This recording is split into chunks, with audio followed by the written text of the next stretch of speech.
If you're running a self-publishing business, in due time, you're going to have to answer to the tax man. And you're probably thinking to yourself, oh, is Dale going to bring the tax man on today's live broadcast? No, anything but. But it's going to make your relationship with the tax man a lot better having somebody in your court, preferably a qualified CPA. And I just happen to bring on one of my personal friends and also my personal CPA. And we are going to talk about more of that today's broadcast, so stay tuned. What's happening? It's Dale here, and I'm just tickled that you took a little bit of time out your day to spend a little bit of time with me to talk a little bit about business and self-publishing. And that business, you're going to make some money. Naturally, when you make money, you're going to get taxed at some point or another. And you're probably saying to yourself, but Dale, I don't know what the heck to do. What should I pay? Where should I go? Who do I need to get? And I'm going to answer those questions today. But first, before we get into that, today's broadcast is sponsored exclusively by the fine folks over at Author Brand Kits. You know I recommend building a brand to sell more books. Now there's a service that can handle it for you. Check out Author Brand Kits. They take care of everything for you. Websites, email, social media, and so much more. Get 25% off for a limited time when you visit dalelinks.com/ABK today. There's a link inside the description down below. Today's guest is Erin Engelbrecht. I've known Erin for quite a while now, actually since my wife and I had lived out in Arizona. We had met her in a local meetup, and we have just been such best of friends, but she's also, handling our taxes, and it's been wonderful having her in our court. She's saved us a lot of heartache and hassles over these past few years. But anyway, Erin is a CPA and owner of Organized Piggy, an accounting and tax practice focused on small businesses. You got a small business, this is definitely pertinent to you. When she's not CPAing, she enjoys all things Star Wars, playing the violin, and spending time with her husband and cats. So, welcoming on to the show, Erin Engelbrecht. Erin, how you feeling? Feeling good, Dale. Thank you for having me. How are you doing? I'm jazzed up. Why did it take so long for us to get you on here? You have been a blessing to Kelly and I over these past few years. I was just waiting for the invite. You should have just invited. You were like, "I'm coming on your show. I've got all your financial information." Well, taxes, that kind of stuff. This kind of stuff is so dry to a lot of people. It's really hard to jazz it up and make it exciting. I think, though, your energy and your enthusiasm, you're probably downplaying your ability to actually talk about taxes and share it. Because the thing is you've always been able to paint it in a way and inform us in a way that we don't feel like dum-dums. We've had some CPAs before you, and you heard about a couple of those train wrecks before, and you saw one of the train wrecks because you had to clean up some of that mess. And the thing is we just weren't led in the right way. So that's why we just really, really love having you. So at any rate, I want to, of course, address the live chat right now. And those that are watching the replay, if you've got questions, please load them up over inside the chat or inside the comments. We're going to do our best to answer those. In the meantime, I've got a lot of answers here, or a lot of answers. I got a lot of questions, and hopefully Erin's got a lot of answers here for me today. So if you're ready for the battery of questions, Erin, I'm ready to go ahead and fire them off. What's up? Bring it on. Let's do it. What are the best ways to decrease how much I spend taxes every year? Because Lord knows, I spend a lot on taxes. Okay, so a few things. The first thing to do is keep good records. You don't want to miss out on any deductions. And if you don't have good record keeping, you could possibly miss out on something. So I always recommend an accounting software and, at the very least, Excel. The problem with Excel is things can get missed. They're subject to human error. So it's always good to have good record keeping. And as far as minimizing your taxes, the one thing that I try to get across to everyone that I talk to is that it's tax planning. That's what it is. And the key with tax planning is you have to actively engage in it all year. This isn't an after the fact thing. I have people come to me say right now, and they say, well, what can I do to lower my taxes for last year? Well, it's too late. Your strategies are almost none. There might be one. You can't unring that bell. We don't have a time machine. So the best thing to do is to make a plan or engage someone like myself or another accountant, to help you make a plan and then put it into action. And again, actively engage in it throughout the entire year. So you can minimize how much you pay in taxes, because honestly, if you're making money, you're paying taxes. The more money you make, the more taxes you pay. But there are strategies to lower your tax bill, but all of these strategies require you to do something during the year, not after the year is over. So I'd say good record keeping and putting a plan in place and taking action on it throughout the year. Those are the two biggest ones. How does good record keeping look like? Is this something that I'm anal retentive about, that I've got to track every last earning and expense? And so what's a good best practice for tracking any earnings and expenses and doing bookkeeping? Well, step one would be, no matter what kind of business you have, and what I mean is legally, like corporation, LLC, maybe you're just operating under a trade name. Maybe you don't have anything. Maybe you're just a freelancer and people pay you personally. No matter what you're doing, have a separate bank account. If you do have, a legal entity, get a business bank account. If it's just you freelancing and they're paying you personally, just get a separate personal account and run all of your business stuff through that one account. Things coming in, people paying you, things going out, and make sure only business expenses are being taken out of that account. Don't go pay your mortgage. Don't go to the grocery store and buy some groceries. Now, owner's pay is a different story. That's a totally separate topic. Yeah. But what I'm saying is don't mix up personal and business. And that way, everything is segregated. And that makes it easier for you to track your revenue and your expenses, instead of combing through a bank statement going, okay, that was personal, well, that's business, And if you have like an LLC or a corporation, you better have a business bank account. And most people know that, and they do. And that's the first step, is establishing those accounts and establishing that clean break between personal and business, and then using some kind of accounting software where you can connect your bank accounts. It uploads all the activities, so you can't miss anything.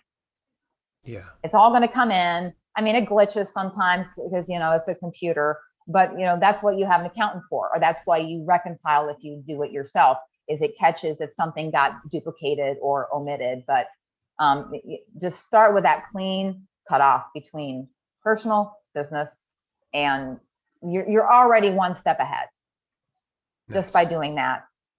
Even if you don't use accounting software, at least you have bank statements, and literally everything on it's going to be business. And likewise, don't pay a business expense with personal. Okay. Keep it all in one spot, Mm-hmm. or you might miss something. And if you miss on deductions, you're going to pay more in taxes. Understood. What do you think are some of the most egregious mistakes of when people do mix personal with business? People not remembering, I have clients like that where they mix things up, and then they come to me and there's a year's worth of stuff. And so I'll say something from Amazon. Well, that could be anything. Yeah. So then I say, well, what did you buy from Amazon, January of last year? Well, I don't remember. Well, I mean, do you want to take that chance? Like, well, I think it was business. Well, what if it's not? And then you get audited and they want to see receipts. And then you're like, oh, so maybe you get lucky. Maybe it was actually business, but what if it's not? So, yeah. Okay, gotcha. I'm having flashbacks as you're saying this, because I thought back to a time well before you and I knew each other, and even I knew Kelly, that I did get audited. And thankfully at the time I wasn't a small business owner, so it was very easy for me to provide all of my tax information that I had for my one employer.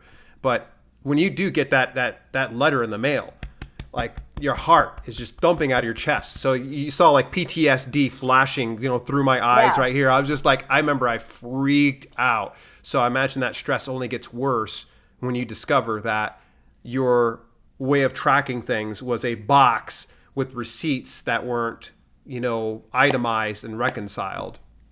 Right. Yeah. So I mean, if you get audited and and you've done everything right, there's nothing to fear. Yeah. It's like I have receipts, I can back up everything, I can substantiate everything. It's when people have literally no records. And one of the biggest violators is mileage. A lot of people with small businesses, they don't have a company vehicle. Like, the company didn't purchase a vehicle, the vehicle's not titled in the company's name. So, you're using just the vehicle that you've always had, and you use it for business purposes. And you're entitled to a deduction for the mileage you drive for business purposes, but you have to keep a log. Okay. Or use a mileage app. There are a lot of, Mile IQ is a big one. If you use QuickBooks, there's a built-in mileage app that you don't have to pay extra for. And again, this can be a big deduction that you're missing out on. The issue is, people will sometimes take the deduction, like they'll guess, like, well, I think I drove about 8,000 miles. And the mileage deduction is frequently abused. It's frequently inflated because it is a big deduction. The IRS is very generous in their mileage rates. If they come back, they'll be like, well, we want to see your mileage log. Well, and even if you really did drive, those miles, but you don't have that log, they can disallow that deduction. And then they add it back to your income, and then you have to pay taxes on that. So even if it's real, the law is you have to keep a log. It can be paper, it can be Excel, it can be on an app, it could be on a papyrus or a stone tablet. It's substance over form. They just want you to have a log, and the key is maintain, meaning you need to update this thing on a weekly, monthly, quarterly basis. Not rushing after the fact trying to compile a year's worth of mileage. So I tell people, do yourself a favor, use an app, which is the easiest thing to do. Yeah. But if not, like maybe you don't drive a lot, but you still want to enjoy the deduction, then, use something like Excel, or even on paper, like I said. The IRS doesn't really dictate what you use to do it with, as long as you do it. So again, frequently missed out deduction, or people ballpark it. And, it's one of those where it's not a problem till it's a problem. It's not a problem until the IRS asks about it. And like, yeah, we want to see your log on that. So, and on that same note, speaking of keeping business separate from personal, is don't use your business account to pay for vehicle stuff. No gas, no repairs, no oil changes, no tires, no registration, whatever you got going on, because it's not a business vehicle. It's yours personally. That's why you take the mileage deduction. What it is the IRS has calculated the average cost of operating a vehicle per mile. So they've included insurance and tires and repairs and depreciation. And like I said, they're very generous too. It's a very generous deduction. So I see that a lot, where I see all these auto expenses in the business account. I'm like, well, you can't deduct them, those exact dollar amounts. You have to deduct mileage, which is actually probably going to be a bigger deduction. So again, you got to start carving out these little things, and people just don't know. They don't know what they don't know. Yeah. They're just thinking, oh, well, I drove all day doing business stuff and I used the whole tank of gas, so I'm just going to fill up the tank, and that cost of that tank is a business expense. No, it's the mileage. And actually, it's going to be more than whatever you filled your tank up for too. Ooh, you got to shout that to the back of the classroom. That's nice. And to lean on a little bit of something that we do here, and Erin's, you've never told us we can't do this. We literally picked up a notepad at the Dollar Tree, and that's how we track our mileage. And I can't tell you how many times, like for instance, if I go to pick up my brother to do video for YouTube, she's like, track the miles. And it's like, I'll write down the one part, and then she'd be like, what, you didn't finish the miles. I'm like, I go back over, I got to pull out, like our actual, like the map that I use to get there and back. So I figure out the miles. So we keep it. We're very diligent with it. And that notebook fills up every year, and we get it ready to send in to you and such. So it's really simple, folks. Just get yourself into a system and just use it. The app is brilliant. For us, I think that writing it down, for some reason, that practice is just kind of, it's ingrained in our DNA now. Right. And with a mileage log, there are 4 things that need to be on your log for every entry. Okay.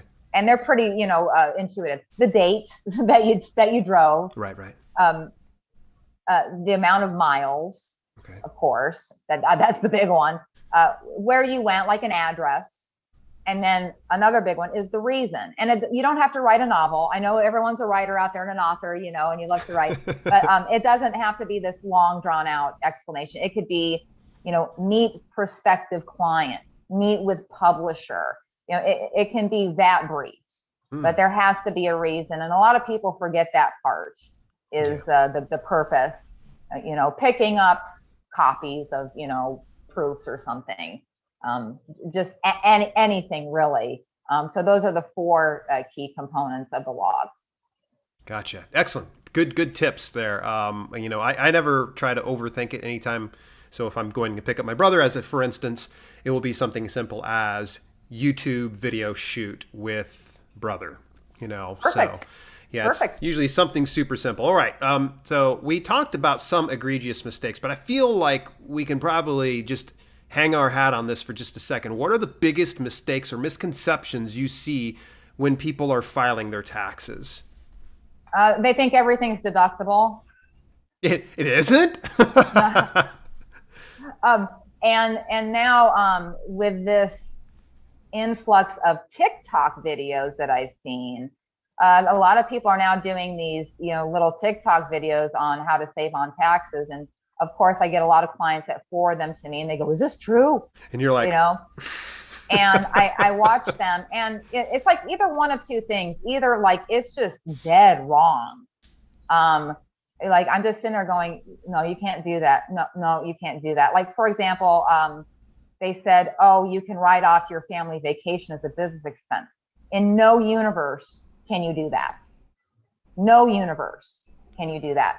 And then other times, it's what they say. It's not necessarily wrong, but they didn't paint the whole picture. Like they left out a couple key facts that would kind of change the whole meaning of what they were conveying.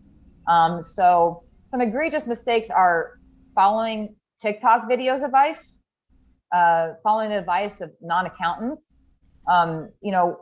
What might work for one person might not work for the next person.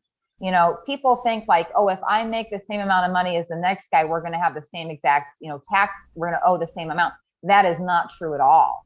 I mean, they might have kids that, and you might not, or they might have stuff to depreciate in their business and you don't. So you don't assume, well, this guy makes as much as me or this gal makes as much as me. So, and they only pay this in taxes. Why am I paying more? There might be a very good reason for it. So, so just taking the advice of non-accountants is usually not a good idea. That's not to say that non-accountants can't know about taxes. I mean, there are a lot of people that are very well read and they read up and they research and they get it. But the thing is you don't know if that person falls in that category or not. Yeah. And and that's to say that's not the same for accountants. I mean, not all accountants are equal. Yeah. It's really difficult. I mean, I tell people if and this sounds so scary, go on the IRS website, type in a keyword. If you don't know something, say about home office, go to irs.gov, type in home office, and you'll get very plainly written explanations on how it works. They don't use all this technical jargon. It's for an average human to understand. Yeah. And that way you're hearing it straight from the horse's mouth. Mm-hmm. So it's just just thinking everything's deductible. I mean, ask. I mean, it never hurts to ask. Yeah. And then I either say yes or no, or it depends. It depends is a common answer. Yeah. I say it depends a lot, but or just negligence. Again, not keeping good records, not keep all of your receipts, all of them, not some of them, not most of them, all of them. And they can be scanned. So if you get a paper receipt, you can scan it and store it. The IRS has been accepting scanned documents since 1997. Wow. You don't have to keep the paper. And with thermal paper, it fades. So, if you get receipts emailed to you, just keep them. Yeah. What I do is I have a cute PDF writer and I print it to a PDF file and then keep all my PDFs like in one folder with all my receipts. So you don't have to keep paper, but keep all of them, or at least have access to them. Like you can go on your Amazon account and look at all of your invoices, for example. You might have a lot of them. I know people love Amazon.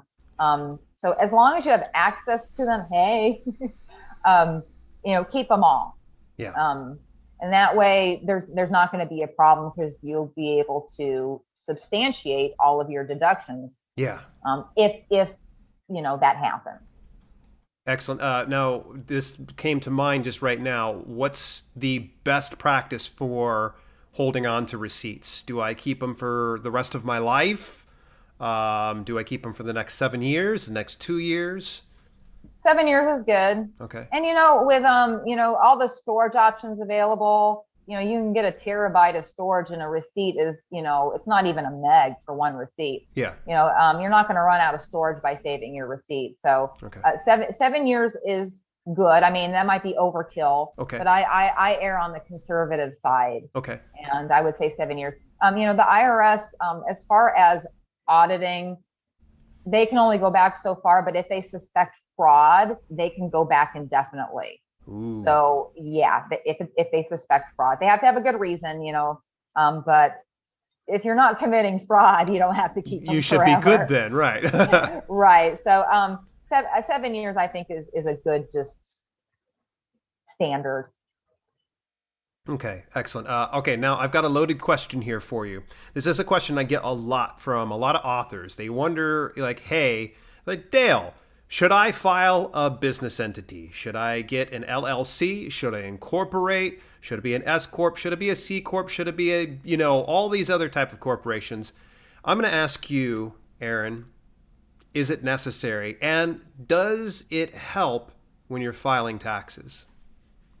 Okay, so this is a legal entity formation. So a lot of it is on the legal side, and you would need to consult with an attorney. But there is a tax side to it as well. So the thing is that you want to make sure that your legal goals and your tax goals are both being met at the same time. So it's always good to talk to an attorney, about asset protection, or, if you have heirs or estate planning, so that might come into play. So, you got to get the advice from attorney as far as meeting your legal goals. But then I can come in and say, well, if you form this entity, this is how taxes look. And that way you're going in knowing what's going to happen, because a lot of people do that. Like someone will say, oh, form a corporation. Okay. So when you do that, then on the tax side, then you're either going to file as an S corporation or a C corporation. Those are your two choices. Now, if you start an LLC, you have a lot more options. And again, so with LLCs, there's lots of different ways you can file.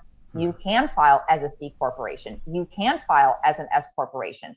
You might have to file as a partnership, or if it's just you, there's no separate business return. So, my job is to tell people, okay, if you do this, this is how you file. If you do this, this is how you file. And then on top of that, what the taxes look like. So between that and your legal goals is how you make a decision on what entity to file. From a tax side, you don't have to file, you don't have to form any entity, like a freelancer, that's just getting paid personally, and they don't even have a trade name. That's okay. You can still file taxes. You just file a certain way. Versus someone that, say, has an LLC, there's multiple members, they're going to file differently.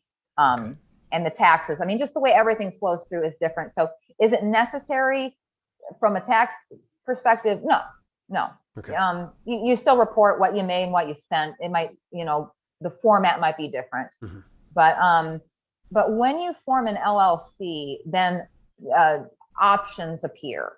If you're just doing a trade name or just freelancing, your options are extremely limited because you don't have an entity. When you have an LLC, you have more options where you can down the road file as a corporation if it benefits you. So sometimes I tell people, poise yourself now, form an LLC now. And that way, when you start ramping up and making more money, it'll be very easy and quick to elect to file as a corporation and start saving on taxes. Whereas if you're just a trade name or a freelancer, then I'll be like, well, first you have to set up the LLC and then we can do it, So you might save yourself just some time and a step by forming an LLC. But again, on the legal side, I'm not an attorney. So you might want to make sure that, again, everyone's situations are different. Their financial situations are different. It's always good to get attorney's advice to make sure there's no unintended consequences of what you're doing. Because again, people, they get advice from non-accountants. Oh yeah, I formed a corporation, it's fine. Well, it might have been fine for them. Yeah. It might not be fine for you. And that's why you do talk to a CPA or an EA or an accountant or somebody. So you are aware of how things work. And then when you're aware of how each scenario works, you can make an informed decision. And that way you're not like down the road, oh, I screwed up and I can't fix this. Yeah. It's best to just kind of do everything ahead of time and plan. And I understand that not everybody can do that, but if you are in a position to do that, consult with an attorney, consult with an accountant. That way you can make an informed decision, or at least research it. Yeah. If it's not in the budget, Google is your friend.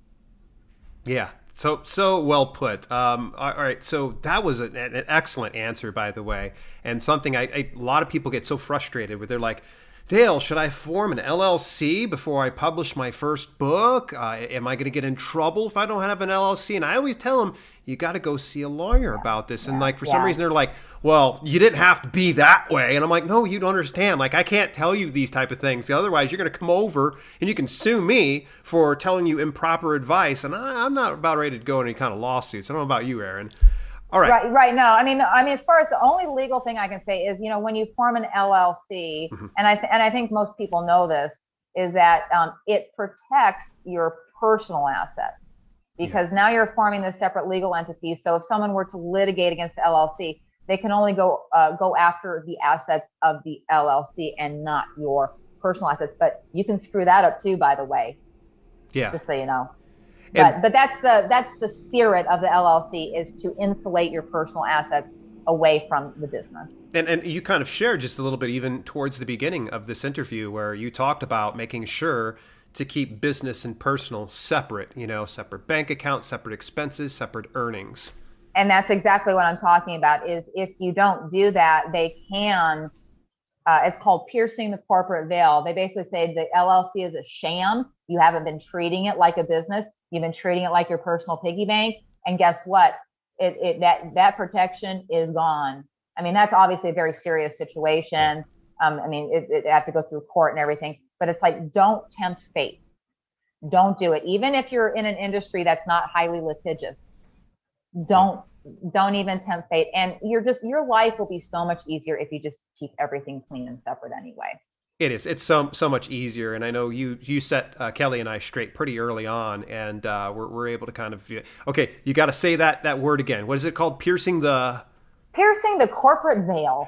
Doesn't it sound like a metalcore band? Like a local metalcore band? Like, we're piercing the corporate veil. We're going to rock your faces off. Yeah, fight the system. Couldn't help but mention that. All right, when's a good time to hire a CPA? Because I know there's a lot of people out there that might be just carrying a 9-to-5 job, and maybe they can do a 1040 EZ. Am I getting it right? I haven't done any taxes in a long time. They did away with EZ and A. Now oh my gosh! 1040. Look how far behind I am. So the best time is. The saying about the tree, the best time to plant a tree was 20 years ago. Yeah. The second best time is now. Same thing. The best time is to consult with an accountant. Obviously, you don't have a business yet, but you should consult with them before you start the business for the things I just mentioned. Yeah. That is the best time. That way you pay them some sort of consultation fee, and, paying that consultation fee might, help you avoid a lot of headaches in the future. It's worth paying it, if you ask me. I'm not trying to sound biased, but it's back to that unintended consequences. Pay that couple $100 or whatever that person is charging to get that advice, or at least give you that knowledge so you can make an informed decision.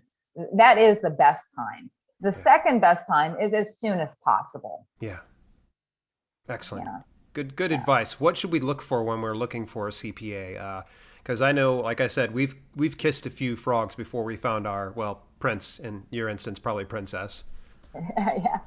Um, what to look for? It's hard because they're not an employee to you. You know what I mean? Like Yeah. if you were hiring, you could get a resume and do a background check. It's hard.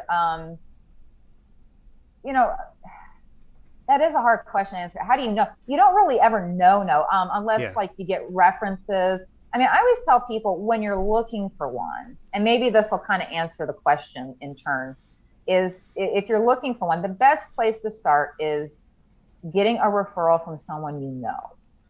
Get on that Facebook group or your LinkedIn group or whatever group you're on and say, hey, does anyone have a fantastic accountant they can recommend? That way you've already have one testament, because that person wouldn't recommend their accountant if they didn't like them. Believe me, oh, well, here's my accountant, but I hate them. That really doesn't happen. Yeah, that Erin, she's horrible. She sucks eggs. Don't use her ever. Oh, totally kidding, folks. So, and that way, like I said, you have at least one testament of a happy customer. Yeah. And you can get some feedback too. Now, that doesn't mean that they'll be right for you. It's all about fit, a good fit. I'm not a good fit for everybody, and not everybody is a good fit for me. It really depends. So I guess like as far as finding the right accountant, you got to figure out what you want. And a lot of people say, well, I'm not sure. I don't know what I want. But you know more than you think. Yeah. Like, for example, do you want to work with someone, like, do you have to have the face-to-face, or are you cool with working virtually with someone? Yeah. Because if you are cool with working virtually, all of a sudden your options open. You can pick someone out of state. The pool of candidates just woo, if you're willing to work virtually. But maybe not. Some people like that face-to-face. They want to be right there. Now, I know it's hard with the current state of affairs, the face-to-face. Yeah. But still, they want to know, like, this person is geographically close to me. So you got to figure out, is that important to you? So again, it's what you want. Okay, I don't care what I want. I don't care if they're virtual. Yeah. Or you do. So you have to think about things like that. And also, like, what's down the road? Like, am I going to have employees? Do I have to deal with sales tax? You want to make sure that, when you're thinking about your growth and what might happen in the future, is this person, like, do they offer all the services that you could possibly need down the road? And also just personality, I tell people, I encourage people to talk to at least have 3 consultations with 3 different accountants, and get a feel for them, how you interact with them, because it's like any relationship, there has to be trust, and you have to understand each other's needs. I mean, the only other thing that's good about it is you don't have to remember birthdays or anniversaries. Yeah. But it's still like any relationship, you want to feel fulfilled, just in a different sense, obviously, but, you want to feel like you're being taken care of. Yeah. And usually people have good instincts. We all have good instincts. If you have a 15-minute consult, a 30-minute consult, you're either going to feel good about it or you're not. Yeah. I mean, there's some people, and we've all run across this. You start talking to someone you just meet, and like sometimes you're just like, yeah, like there's no connection, And remember, this person is dealing with your money. There has to be trust. There has to be that connection. You have to feel good about the relationship. You like if your accountant's calling you, you're not like, oh God, I hate talking to them. You're gonna be like, oh cool, Erin's calling, yay, Yep. Or you need to call the accountant. You have a question, you're dreading it, and people have good instincts during that consult. You just subconsciously know, like, when you get off the phone, you should feel good about it and like encouraged and a little bit energized. I think, you don't want to be like, meh. Yeah. Like I said. Instances like what I had, like I think we shared this with you, where we had one CPA we worked with out in Arizona. We're not going to mention names here. She made me feel like a complete idiot. Like I was like, after I was done with the meeting, I was just like, did you feel that too? I was just like, I'm going to go get some, counseling for that session with the CPA. Oh my God. It was. Yeah. And you know what? That might work for some people. Some people, they just ignore that. Yeah. It's just, hey, if they're doing the job, then I don't care how they talk to me. But some people do care how people talk to you. Hmm. And so it has to be something you feel good about. So again, back to, finding someone or knowing, Yeah. as far as their technical knowledge, man, that's hard to gauge, Yeah. because you don't know much about the person. I mean, and even if they have a license or some kind of credential, that's not a guarantee. And Yeah. I know that sounds like, oh no, well then I'm definitely not knowing what I'm getting. Yeah. But it helps, you know, like, okay, this person has this credential, like they had to pass some crazy exam and they have to take continuing education, Yeah. or they had to, get a degree or whatever the case may be. But it doesn't guarantee anything. It just hires the likeliness of them being competent. Yeah. So unfortunately, there's no guarantee, like, of what their knowledge is. And it's kind of a touchy thing, since they're not going to be an employee. Like asking for a resume would be awkward. But I've had colleagues that say that they've been asked for a resume and they're like, I don't know what to do.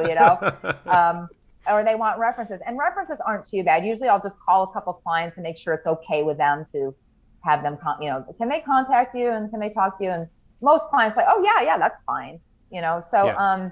but you don't know what to ask either. I mean, like, what do you do? Give them like a test, like what's a debit and what's a credit, or, what's the mileage rate for 2021? I mean, so unfortunately, like, there's no guarantee. And then sometimes, like, you don't know if they're even screwing up, because if they're doing, like, say, your tax return, I mean, you're not a tax person. You're just going to have to kind of go with, but it's always good to review your tax return. Yeah. I like, when I give a draft to people, I tell people, look through it. Yeah.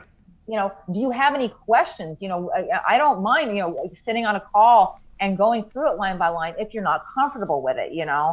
So, but usually, like, pretty early on in the relationship, if you do end up hiring them, you're going to find out pretty quick if it's going to work or not. And, you go with your gut. Your gut is rarely wrong. Yeah. If you have this feeling like something ain't right, you might want to talk to somebody else. Like, hey, take a look at this tax return, or take a look at my QuickBooks, whatever the case may be. But then again, you don't know if the person you're asking is qualified either. But I would say, just that personal recommendation is really good, especially if it's someone that's been with them for years. Like, oh yeah, I've been with them for 5 years. Everything's great, and there's reviews too. There's Google reviews. They might be on Yelp. They might have reviews on their Facebook page or their LinkedIn page. Stalk them. Yeah. Stalk them. Do your due diligence and see what they got. Also, do they have a social media presence? And if they have do they have a LinkedIn page, a Twitter page, Instagram? I don't know. I mean, I don't have Instagram because it's so image heavy. And I mean, what am I going to take pictures of? Tax forms. Yeah, and there are accountants that do have Instagram. So I'm like, no, some of them have Pinterest. I'm like, okay, no. Look to see if they have a LinkedIn page or Twitter or Facebook, and also see how often they post. Are they engaging, with their audience and stuff? Again, that's not necessarily a guarantee of anything. Yeah. But also, like, if you see a Facebook page and they haven't posted in a year, you're like, are they even in business still? Are they even around? Whereas if you see them posting like every day, like Monday through Friday, it's like, okay, they're active, And some people think, well, if they're posting on social media, they must not be that busy. Well, either they hired it out or they do it themselves and they make the time to do it. It's not an indicator of how busy or not busy they are. So, there's lots of things, there's lots of due diligence you could do, like QuickBooks. Like, I'm a QuickBooks Pro advisor, and I have reviews on my directory that anybody can read.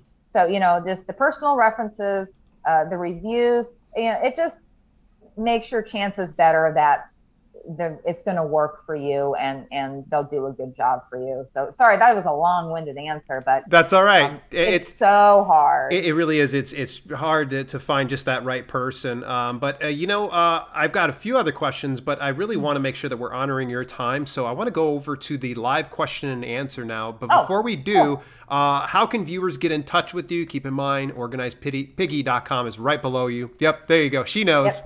Yep. And on the top right corner of my site, there is a book a free consultation. You can book a consultation on my calendar, and I'll call you at that time and day.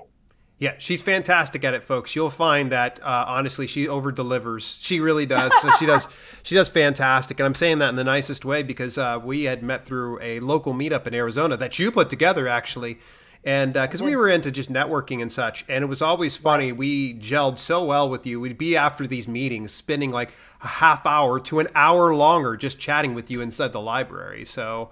Yeah, we ate at that Greek place that one time That's and right. chit Yeah, chatted. that was good. That was Yep, before we left Arizona. And that's then right. Yeah. you cried and you were like, "Don't leave, don't leave." And we're like, "Yeah, it's all right though." All joking aside, let's go on over into the live question and answer. I know there's a lot of people that had a lot of great things. Thank you so much to the moderators. I noticed that we had a troll pop in there impersonating me. Well done, troll. Aw, It's not the first time I've been really? impersonated. No. Rob Wow. Archangel, what's going on? It's good to see you there, buddy. He also is in taxes as well. Let's see here. Is there a specific tracking program for expenses you would recommend? Allison P asks. Expenses only.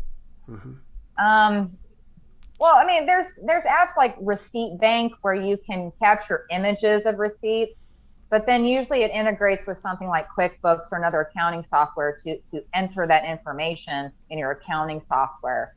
But I mean, the list of apps, I mean, are absolutely endless. But Receipt Bank is a pretty popular one just to capture your receipts.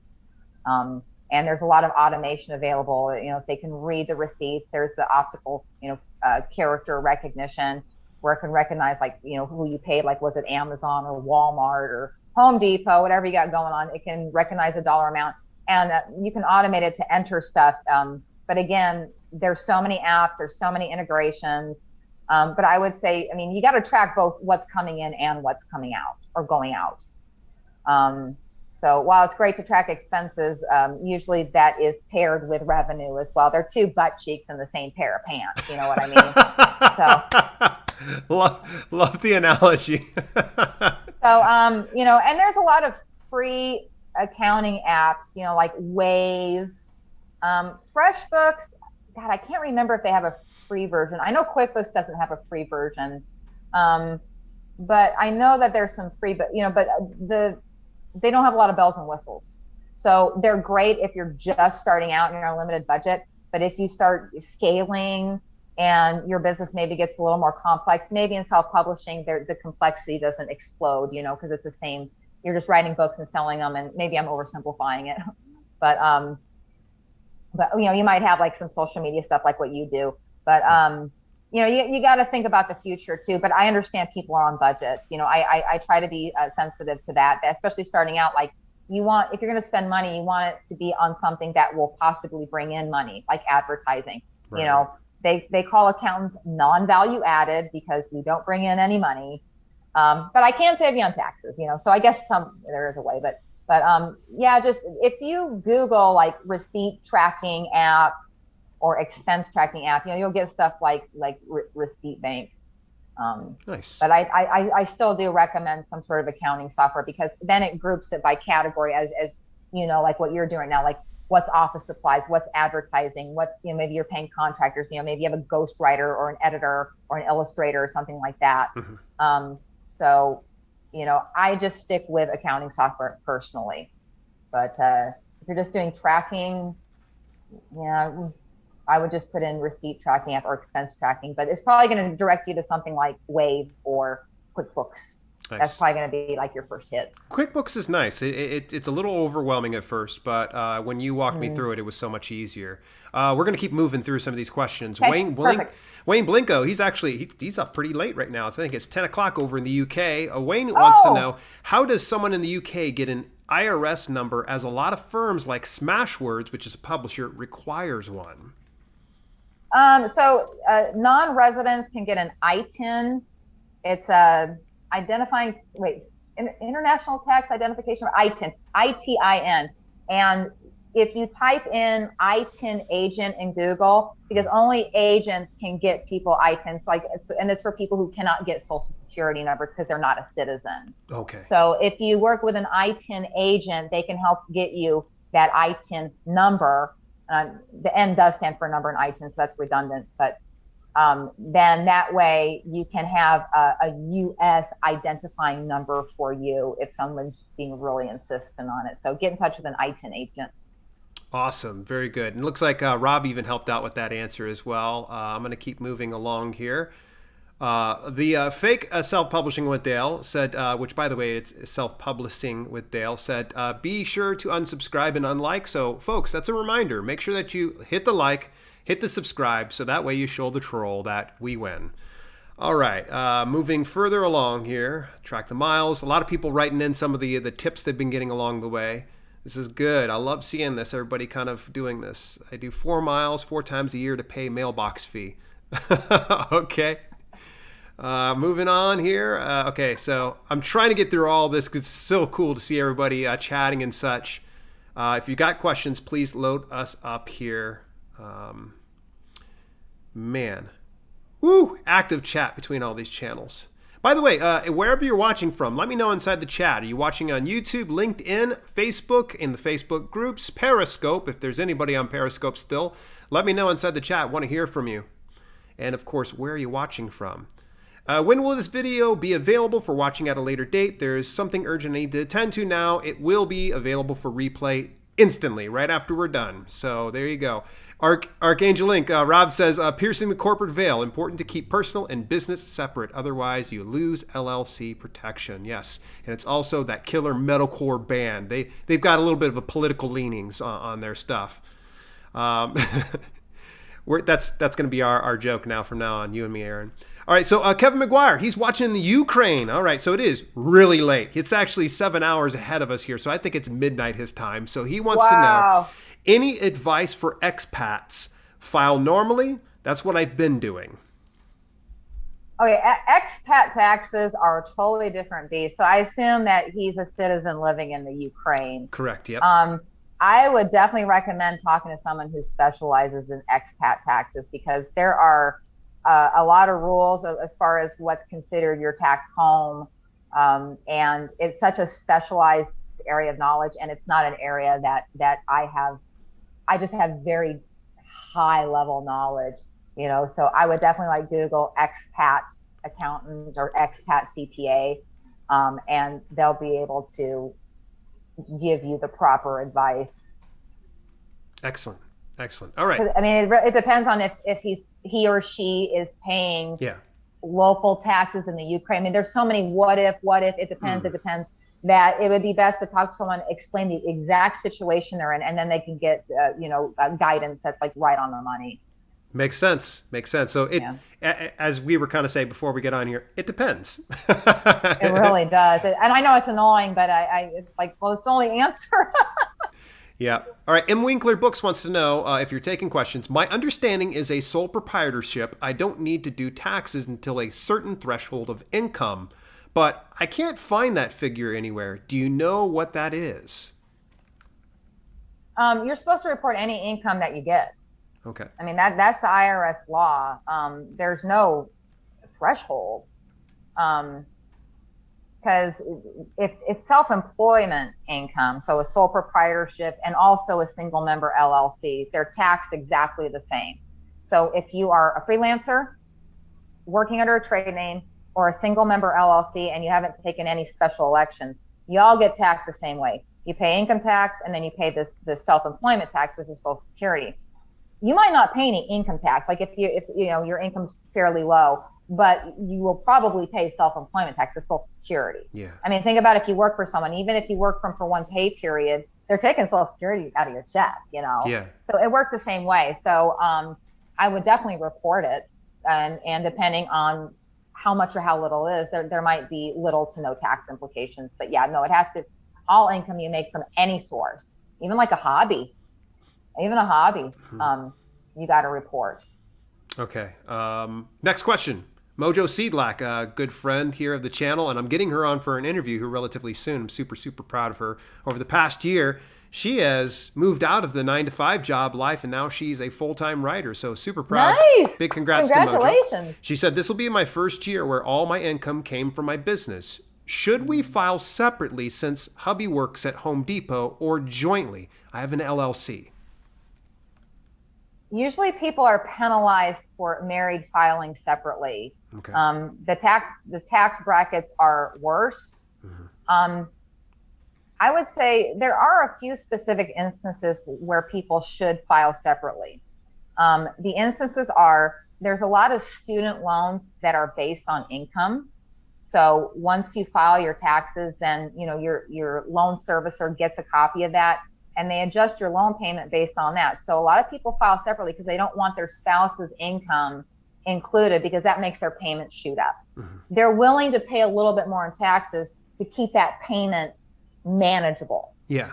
So that's a strategy. The only other time I can really think about top of my head is that if you can't find your spouse, like if they flew the coop, I mean, it happens, unfortunately. Yeah. I'd say if you are living with your spouse and you're on good terms, just because you have a business doesn't mean you should file separately. As a matter of fact, it'll hurt you. Mm-hmm. And here's the thing. If you hire someone to do your taxes, all of our tax software that we use, there's like a little checkbox where I can do where it does a comparison of jointly versus separately. So I prepare the tax return as usual, and I just I have to assign like whose income is whose and this and that. And it actually will show you how much you will save or not, depending on how you file. And I mean, more times than not, filing separately hurts you. Makes sense. But you can hire someone to run that comparison so you can see it in black and white and not just have someone say, no, it's worse. And then you take their word for it. You can see it in black and white because tax softwares can run those comparatives and you can see that how much it will hurt you to file separately. But no, there's no benefit. There's no strategy. Married filing separately is never a strategy except for student loan payment minimization. It's never a tax strategy that I've seen personally, unless some really weird stuff is going on. Yeah. Weird stuff, But I'd say just for the average person, I usually advise filing separately unless there's a really good reason. Okay, I've been fascinated here talking with you this whole time, and I just realized we just blew past the hour. How is your time right now? Do you think you can field any other questions? If not, we'll start to wrap up. No, I have dedicated this day. I mean, now is a great time for people to get this information. It's Excellent. very timely. Super. So I'm going to go forward here. The Underground Toy Society says, does it count as an expense for your business when you give a book away from your inventory? Does it matter if you give it to a nonprofit or not? Oh, I know I can answer this one because I've asked you this one before. So if you give it to a nonprofit, is that like a charitable donation? Is that kind of where is that where it's going? Yeah. Well, if they give you a written acknowledgement and they deem it a donation, then you have an acknowledgement. So, like a receipt of some sort. Yeah, exactly. A letter or a receipt, saying that. Now, as far as if you're tracking inventory and now you just gave a book away. So this is more on the accounting side. So now that book's gone, it's out, but you paid for that book, obviously. There had to be some kind of manual entry to relieve your inventory on the accounting end. Yeah. So you would, I'm just trying to think what that entry would be. I don't want to take up, I don't want people just sitting here watching me think. But it can be deemed a charitable contribution if you get that acknowledgement from the nonprofit. And it has to be like a 501c3 nonprofit, registered, which you can look on, the IRS's website if they qualify. But yeah, again, documentation. But yeah, I mean, it's not like you lost out on the cost of that book because you gave it away. There's ways to, keep it documented and legal. Excellent. Very good. Love that answer. I think I even may have stumped you when I actually originally asked that too. Yeah, I'm just thinking of the entry in the books. I mean, I would need like a minute to think about it. But I mean, on the tax side, I mean, you can definitely deduct it. And even if you don't get a charitable contribution acknowledgement, I mean, you still pay for that book. You know what I mean? Yep. Like, you're not going to lose out just because you gave it away, but just the way it's recorded might be a little different. Yeah. Michelle Winkler's got a question for you here. So I file whatever I earn for my books as income like I would a regular job? Okay, so this is where it's like hobby versus business. I mean, if you're an author, it's all about profit motive. Like, do you have a full-time job and you just kind of do the, book writing on the side? Or are you trying to make it like a full-time gig where you're paying your bills? So a lot of it has to do with intent, and it'll make sense in a minute, because if you're just doing it on the side and that's your intent to always do it that way, it's considered a hobby. Like, the question I always tell people, are you relying on this to pay your bills? If the answer is no, it's probably a hobby. I don't know. I mean, there's, again, it depends. There's all these stipulations, that the IRS has put forth on what's a hobby and what's not. If there is a profit motive, though, like even if you are doing it on the side, it's like, well, I am doing it on the side, but I want to make money. I want to make a profit. Then you do report it on your tax return. Again, depending on what kind of entity you set up. So say like you have no entity. You're just a person. Okay, so if you have a profit motive, then it gets filed on a Schedule C, which is just an additional schedule with your personal. There's no separate return. On Schedule C is where you report all the money that came in and all the money that went out, and the difference is your net profit. Okay. And that's me oversimplifying it. If it's a hobby, it's not on a Schedule C. It's treated completely differently. But I assume most people do have a profit motive. Yeah. That they do want to make money off it, either as a supplemental income or they eventually want it to be their full-time income. Yeah. So you do report what came in, what went out. The difference is your profit, Schedule C. And that's for, again, freelancer, trade name, single member LLC with no special elections. Excellent. Schedule C filer. Excellent. Make sure you guys are taking notes on all these things. So, Rusty Knox has got a good question here. I play guitar in my church praise band. This morning, my wife asked me if my mileage to and from practice was deductible. I told her I didn't think so, but ? He plays guitar. Do they pay him to do that? There we go. So, Rusty, do they pay you to do that? So, I mean, but it being a church, it might be unpaid. It might be a voluntary thing. I mean, and again, it goes down to intent. Like, are you playing guitar for other people? Or is this your church and you're just doing it because it's your church and you want to, do your part in the community? Because you can't write off mileage if you're not making money off of it. Yeah. And I mean, that's that's an absolute no. Like, if you're not getting paid for it, it's definitely no. Yeah. If you are getting paid for it, maybe. And again, it's all about intent. Gotcha. And profit motive. Yeah. Love it. Thomas A. Bradley, good friend here of the channel. He said, you mentioned no thresholds, but if your only source of income is SSDI, I imagine Social Security, which is not taxable until a certain threshold, how much additionally can before you have to file federal taxes? I don't have the thresholds for that in front of me, but they are correct. Yeah, when you're on like SSDI, whatever the taxable portion is dependent on all of your income. So yeah, if you have, if you're writing books and you're making money off that, depending on how much you're making, it could put you over a threshold, and then your SSDI becomes more taxable.